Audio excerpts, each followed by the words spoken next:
कि डॉक्टर जी, कोई सीरियस हो तो पहले मुझे बताना। लेकिन सरकारी अस्पतालों में भी अब खुजली खांसी के अलावा कुछ नहीं बचा। फिर क्या सोचा है आपने? सोच रहा हूँ कि महान 15 दिनों के लिए पंजाब चला जाऊँ।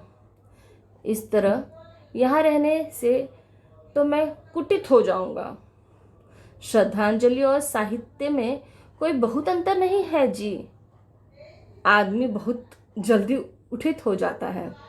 बीच में एक ट्रेन पटरी से उतरती थी तो मैं प्रसन्न हो गया, लेकिन बाद में पता चला कि उसमें कोई नहीं मरा। मुझे तो लगा कि अपनी सरकार मरने वालों की संख्या भी सही नहीं बताती है। अब तो रोज रेलवे स्टेशन जाता हूँ और देखता हूँ कि कितने लोग दिल्ली जा रहे हैं। उनके नाम अपनी डायरी में लिख लेता हूँ और रोज उनके घर पर पता लगाता हूँ कि वे लौटे हैं या नहीं। जाने कब मौका लग जाए उन्हें श्रद्धांजलि देने का। अपने देश में जिंदगी और मौत का कोई भरोसा नहीं है। मैं क्यों घबराता हूँ? मैं उनके इस आशावादी दृष्टिकोण से एक बार फिर प्रभावित हुआ। कितना जीवट का आदमी है, कितनी लगन है उसमें। उसने अपने काम से महान लोगों के यही लक्षण होते हैं।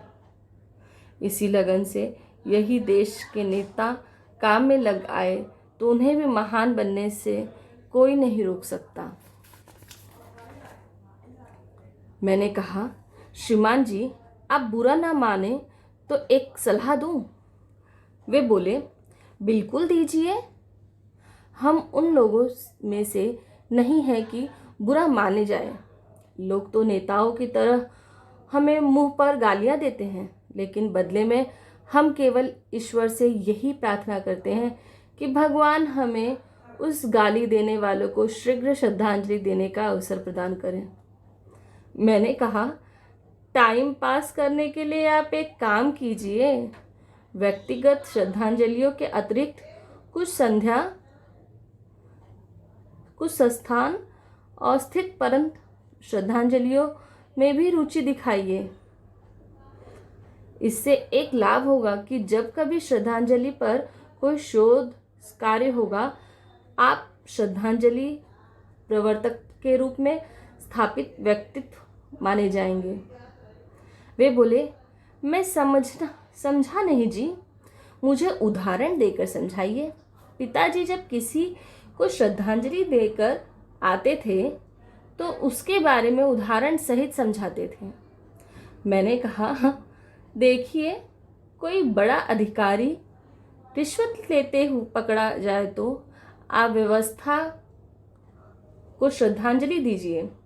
सरकार जब कोई नया टैक्स लगाए तो आप सरकार को श्रद्धांजलि दीजिए।